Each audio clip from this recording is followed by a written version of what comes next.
할렐루야. 2022년 한인연합감리교회 사순절 새벽 특별 성회 3월 31일 말씀을 전하게 될 캘리포니아 여바린다에 있는 주사랑 교회를 섬기고 있는 김태호 목사입니다. 오늘 우리에게 주신 하나님 말씀은 출애굽기 40장 33절에서 38절까지의 말씀입니다. 제가 받들어 봉독하겠습니다. 그는 또 성막과 제단 주위 뜰에 포장을 치고 뜰문에 휘장을 다니라. 모세가 이같이 역사를 마치니 구름이 회막에 덮이고 여호와 영광이 성막에 충만하매 모세가 회막에 들어갈 수 없었으니 이는 구름이 회막 위에 덮이고 여호와 영광이 성막에 충만함이었으며 구름이 성막 위에서 떠오를 때에는 이스라엘 자손이 그 모든 행진하는 길에 앞으로 나아갔고 구름이 떠오르지 않을 때에는 떠오르는 날까지 나아가지 아니하였으며 낮에는 여호와의 구름이 성막 위에 있고 밤에는 불이 그 구름 가운데 있음을 이스라엘의 온 족속이 그 모든 행진하는 길에서 그들의 눈으로 보았더라. 이는 하나님의 말씀입니다. 아멘. 기도하시겠습니다. 은혜와 사랑의 하나님 감사합니다. 우리의 제사함을 위해 십자가의 길을 걸어가신 주님의 사랑을 묵상케 하는 사순절을 허락하시니 감사합니다. 특별히 미주 전역의 한인연합감리교회가 하나 되어 새벽 연합성회로 모이고 기도하게 하시니 더욱 감사합니다. 오늘도 새벽을 깨어 주님 앞에 나아갑니다. 함께 모여 기도하는 모든 연합감리교회 성도님들께 성령 충만의 은혜가 넘치게 하여 주시옵소서. 하나님의 말씀 앞에 겸손히 우리를 돌아보게 하시며 우리 가운데 늘 함께 하시는 하나님의 임재와 동행을 경험하며 복음의 증거자로 살아가게 하여 주시옵소서. 오늘도 주신 말씀 붙들고 승리하길 소망하며 예수 그리스도의 이름으로 기도합나이다. 아멘. 오늘 우리가 살펴본 본문은 출애굽기의 가장 마지막 장, 마지막 부분에 해당됩니다. 출애굽기 40장의 내용은 하나님 앞에 성막을 봉헌하고 그 성막에 하나님의 영광이 임재하는 그 내용을 담고 있습니다. 저는 오늘 본문을 읽으면서 묵상하면서 살펴본 주제의 단어가 몇 가지가 있는데 그것은 하나님의 영광, 임재, 동행이라는 단어였습니다. 지금까지 우리가 살펴본 출애굽기의 말씀은 하나님께서 이스라엘 백성들을 어떻게 구원해 내셨는지에 대한 그 과정을 살펴봄으로 말미암아 우리가 인생 가운데 어떤 길을 구원받은 그 인생들이 어떤 삶을 선택하며 살아가야 할지를 깨닫게 해주는 말씀이라고 생각을 합니다. 하나님께 구원받은 백성이 잊지 말아야 할 것은 하나님의 하나님 되심이 무엇이고 우리의 섬김이 그 대상이 온전히 회복되어야 된다는 것을 잊지 말아야 된다는 사실입니다. 여러분 출애굽기 8장 1절 말씀을 보십시오. 여호와께서 모세에게 이르시되 너는 바로에게 가서 그에게 이르기를 여호와의 말씀에 내 백성을 보내라. 그들이 나를 섬길 것이니라. 아멘. 사실 출애굽기의 과정 가운데 하나님은 지금 이스라엘 백성들에게 그것을 깨닫게 해주시려고 하시는 것이죠. 우리의 섬김이 회복되어야 된다. 사실 우리는 하나님을 섬기든지 아니면 다른 우상을 섬기든지 무언가를 섬기게 되어 있다는 것입니다. 그 섬김이 회복되어야 된다는 것을 지금 이야기해주고 있는 것이죠. 애굽의 노예로 400년이라는 시간을 보내고 네 세대가 지나가서 시간도 지나고 세대도 바뀌고 또 그렇게 흘러갔을 때 이스라엘 백성들은 아마도 하나님의 역사를 경험해 보지 못했을 것입니다. 이스라엘 후손들은 조상들이 섬겼던 하나님이 누구이신지 그 믿음에 대해서도 점점 흐려져 갔을 거라는 것이죠. 아마도 눈에 보이는 것들을 다 신으로 만들어서 우상으로 섬기는 그런 애굽 문화에 동화되어서 하나님도 그 신 중에 한 분이 아닌가 생각했을런지도 모릅니다. 잘못된 섬김이었던 것이죠. 하나님은 그것을 바로잡으시려고 하셨던 것입니다. 이 400년이라는 시간을 돌이켜보면 하나님이 이미 침묵하시고 정말 아무런 의미가 없는 그런 시간이 아니라 하나님이 이미 그 시간을 말씀 가운데 언약 가운데 이미 세워놓은 시간이고 그 가운데도 하나님이 쉬지 않고 역사하셨던 시간이었습니다. 창세기 15장 12절에서 14절 말씀 보십시오. 해질 때에 아브라함에게 깊은 잠이 임하고 근흑암과 두려움이 그에게 임하였더니 여호와께서 아브라함에게 이르시되 너는 반드시 알라. 내 자손이 이방에서 객이 되어 그들을 섬기겠고 그들은 400년 동안 내 자손을 괴롭히리니 그들이 섬기는 나라를 내가 징벌할지며 그 후에 내 자손이 큰 재물을 이끌고 나오리라. 아멘. 바로 아브라함에게 하나님이 이런 언약을 이미 해놓으셨던 것이죠. 그리고 하나님 때가 차기를 기다리시며 하나님은 민족을 이끌어낼 모세를 준비하셨습니다. 사도행전 7장 17절 말씀 보십시오. 하나님이 아브라함의 약속하신 때가 가까움에 이스라엘 백성이 애굽에서 번성하여 많아졌더니 아멘. 그렇죠. 하나님 때가 가까웠다라는 것입니다. 그리고 하나님은 그때가 가까이 왔을 때 이스라엘 백성들의 부르짐을 들으시고 보시고 하나님의 언약을 기억하셔서 이스라엘 백성들을 애굽에서 건져내 오신 것이었습니다. 여러분, 그 과정 가운데 애굽에 내렸던 10가지 재앙을 통해서 홍해가 갈라지는 역사를 통해서 마라의 쓴물이 단물로 바뀌어지는 그런 역사를 통해서 광야에 맞닥뜨린 아말렉 전투와의 승리를 통해서 물이 없을 때 반석에서 물을 나오게 하심으로 앞으로 광야길에서 먹을 것이 없을 때 하늘에서 만나를 내려주시고 고기를 달라고 불평할 때 메추라기를 내려주시면서 낮에는 뜨거워서 밤에는 추워서 제대로 광야길을 걸어갈 수 없을 때 오늘 본문에 나오는 것처럼 하나님이 낮에는 구름 기둥, 밤에는 불 기둥으로 그렇게 그들을 인도해 내시는 것을 통해서 하나님의 되심이 무엇인지를 정확하게 보여주고 계셨던 것입니다. 그렇습니다. 우리는 이렇게 구원받고 가나안으로 들어가는 여정 속에서 하나님이 누구이신지를 깨닫고 내가 주인 삼고 섬겨야 할 대상이 그분임을 믿음으로 고백하며 나아가야 하는 것입니다. 오늘 본문에 성막이 지어지고 하나님께 봉헌이 되어집니다. 이제 성막은 이스라엘 백성 가운데 거하게 되었습니다.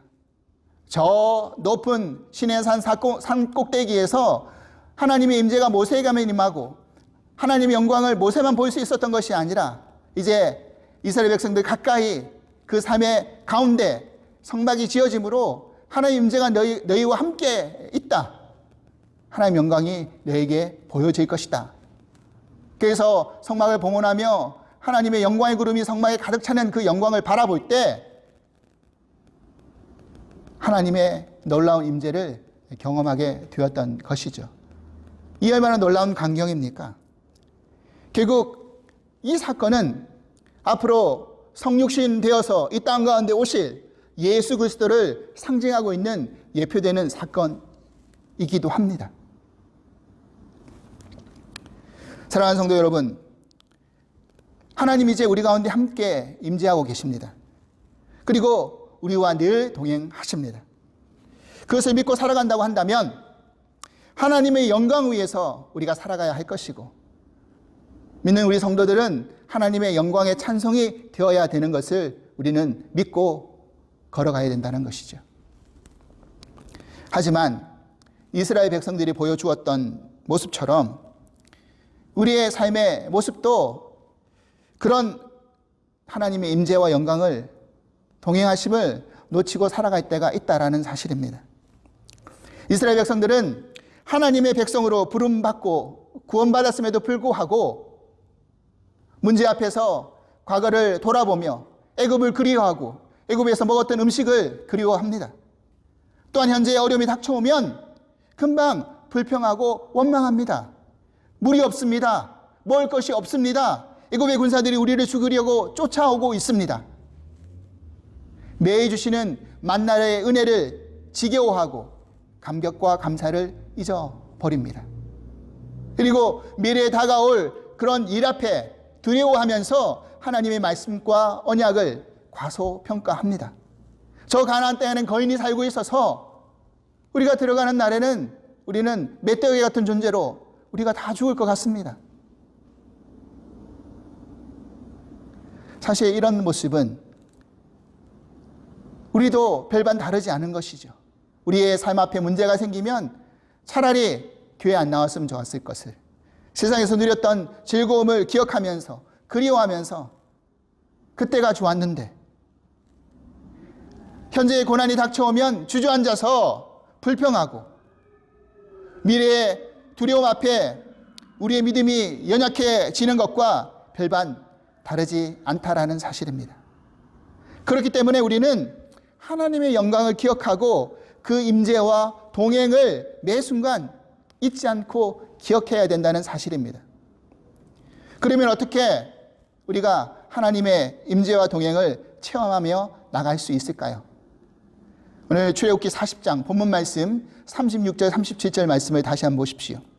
구름이 성막 위에서 떠오를 때에는 이스라엘 자손이 그 모든 행진하는 길에 앞으로 나아갔고, 구름이 떠오르지 않을 때에는 떠오르는 날까지 나아가지 아니하였으며. 아멘. 여러분, 지금 이스라엘 백성들은 구름이 떠오를 때만 광야길로 나아가면 되었고, 구름이 떠오르지 않으면 그냥 머물러 있으면 되는 것이었습니다. 그렇죠. 우리가 매일같이 말씀을 묵상하고 기도해야 될 이유가 여기에 있다라는 것입니다. 하나님의 말씀이 우리의 삶의 가이드가 되어서 우리가 가고 서는 그런 중요한 지침이 될 수 있다라는 것이죠. 분명한 것은 우리가 하나님보다 앞서 나가서 안 된다는 것입니다. 하나님의 말씀으로 가라고 하실 때 우리가 가는 것이고, 멈추라고 할 때 우리는 멈춰서서 하나님의 때를 기다릴 수 있어야 된다는 사실이죠. 그와 같은 선택을 할 때 성도들은 가장 지혜로운 그런 믿음의 선택의 길을 걸어갈 수 있다는 사실입니다. 오늘 우리가 읽은 출애굽기 40장을 쭉 살펴보면 제일 많이 반복해서 등장하는 단어가 뭐냐면, 여호와께서 자기에게 명령하신 대로 다 행하였더라. 하나님의 말씀대로 다 행하였더라. 그렇습니다. 여러분, 정말 축복된 인생은 어떤 삶이 축복된 인생입니까? 하나님 말씀대로 사는 인생이 축복된 인생인 줄 믿습니다. 이와 같이 우리가 하나님께 기도하고 말씀 듣고 읽을 때 하나님의 임재와 동행을 더 깊이 체험할 수 있는 것이겠죠. 한인연합감리교회에서는 기쁨의 언덕이라는 매일 성경을 묵상하고 큐티하는 그런 묵상집을 발행하고 있습니다. 저는 그런 생각을 해보았습니다. 왜 제목이 기쁨의 언덕일까? 제가 바르게 묵상했는지는 모르겠지만, 우리가 사실 언덕길을 오르다 보면 쉽게 오를 수도 있겠지만, 또 때로는 힘든 언덕길에서 숨이 차서 땀이 나서 힘들어서 오르다가 지쳐 포기하고 싶을 때도 있지 않습니까? 여러분, 그런데 사실은 우리가 언덕길을 오를 때 기쁜 것이 아니라 언덕의 정상에 도달했을 때, 그 정상 위에서 아래를 내다보고 주변의 풍광을 우리가 바라보았을 때 그때 맛보는 기쁨이 다른 어떤 기쁨보다 비할 바가 못되다는 것을 우리는 잘 알 수 있습니다. 그런데 가만히 생각해 보니까 우리가 힘든 언덕길을 올라갈 때 하나님께서도 우리와 동행하고 계셨다라는 사실입니다. 우리가 지칠 때 하나님은 우리를 뒤에서 밀어주시고, 힘들 때 우리를 앞에서 끌어주시고, 옆에서 동행하시면서 말동무 되어주시고, 그 하나님이 계셨기에 우리가 언덕길을 정상 위에까지 올라갈 수 있었던 사실입니다. 여러분, 등산을 즐겨 하시는 분들은 아시겠지만 아무리 힘든 산이라 할지라도, 높은 그런 정상에 있는 산이라 할지라도 중대에 포기치 않고 우리가 끝까지 한 발자국 한 발자국 그 발걸음을 이어간다고 한다면 언젠가는 우리가 정상에 도달해 있다라는 것을 알 수 있고 발견할 수 있습니다. 근데 가만히 알고 보니까 그 과정 속에서 내가 힘이 있어서, 경험이 많아서, 능력이 있어서, 재능이 있어서 그렇게 정상에 올라갔던 것이 아니라 그때마다 하나님이 임재하시고 동행하시고 끌어주시고 지켜주시고 보호하시고 이끌어주셨기 때문에 우리가 그 정상에 도달할 수 있었다는 것을 깨달았기에 그 은혜에 감사하고 기뻐할 수 있는 것이겠죠. 학창시절에 보았던 영화 가운데 식스센스라는 영화가 있었습니다. 지금도 그 영화의 한 장면이 잊혀지지 않는 장면이 한 부분이 있는데, 죽은 영을 볼 수 있는 아들이 한 번은 돌아가신 할머니도 보았다라는 그 말을 어머니가 믿지 않자 엄마에게 아들이 이런 이야기를 들려주는 것입니다. 예전에 엄마가 할머니 그 무덤 앞에서 물어봤던 질문을 할머니가 이렇게 대답해 주셨어요. 그 대답은 always였어요. 그러자 그 말을 들은 어머니가 눈물을 흘리시는 겁니다. 흐느껴 우는 겁니다. 놀란 아들이 엄마 왜 울어요? 할머니께 무슨 질문을 했길래 그러세요? 그러자 엄마가 뭐라고 이야기했냐면, 내가 그때 할머니의 무덤 앞에서 엄마는 나를 사랑하셨나요? 그 질문을 했다라는 것입니다. 근데 그 질문의 대답이 언제나 항상 always였다라는 것을 아는 순간 눈물을 흘릴 수밖에 없었던 것이죠. 사랑하는 여러분, 그렇습니다. 하나님의 사랑과 임재가 이와 같지 않을까요? 하나님은 우리를 언제나 사랑하십니다. 그리고 이번 사순절 새벽 연합성의 주제처럼 항상 너와 함께 있으리라, 우리와 항상 함께 있는 줄 믿습니다. 사랑하는 여러분, 믿음의 언덕길이 힘들고 지쳐서 포기하고 싶다 할지라도 그때마다 우리가 믿는 하나님을 바로 믿는다면 우리를 가로막고 있는 물길을 열어주실 것이고, 쓴물을 경험할 때 단물로 바꿔주실 것이고, 우리를 넘어뜨리려고 하는 그 적 앞에 두 손을 높게 들게 하셔서 기도로 승리케 만들어 주실 것이고, 물이 없을 때 예수 그리스도가 우리의 반석이 되어서 생명의 물로 우리를 마시게 해주실 것이고, 먹을 것이 없을 때 예수 그리스도가 우리의 생명의 떡으로 우리를 먹여주실 것이라는 사실을 믿으시길 바랍니다. 하나님은 우리에게 세우신 언약의 말씀을 반드시 이루는 분이십니다. 이것은 우리의 수준과 우리의 형편과 우리의 환경과는 아무 상관이 없는 그런 하나님의 역사하심입니다. 그런 하나님 우리가 믿는다면 우리 일상에 내가 주인이 아니라 하나님을 온전히 주인 삼고 바른 섬김의 회복을 통해서 우리가 걸어가야 할 믿음의 광야길을, 언덕길을 지나서 기쁨의 가나안으로 우리 모두가 들어갈 수 있기를 간절히 소망합니다. 오늘 말씀을 붙들고 주 안에서 승리하시기를 주님의 이름으로 축원합니다. 하나님 아버지 감사합니다. 이 사순절 우리가 함께 새벽 연합성회를 통해서 기도하게 하시니 감사합니다. 하나님이 가나안으로 가는 여정 가운데 우리를 어떻게 구원해내시고 그 구원한 그 여정 속에서 우리가 어떤 믿음의 선택의 길을 걸어가야 될지를 깨닫게 해주시니 감사합니다. 매 순간이 하나님의 은혜고 하나님의 임재고 동행이었습니다. 하나님의 그런 임재와 동행이 없었다고 한다면 우리는 살아갈 수 없음을 고백합니다. 오늘도 하나님 우리를 그렇게 건져내시고 가나안 땅으로 인도하실 것을 믿고 이 사순절에 주님이 주신 그 십자가의 사랑을 깊이 묵상하면서 하나님과 함께 동행할 수 있는 저희 모두가 될 수 있도록 축복하여 주시옵소서. 감사하며 예수 그리스도 이름으로 기도합나이다. 아멘.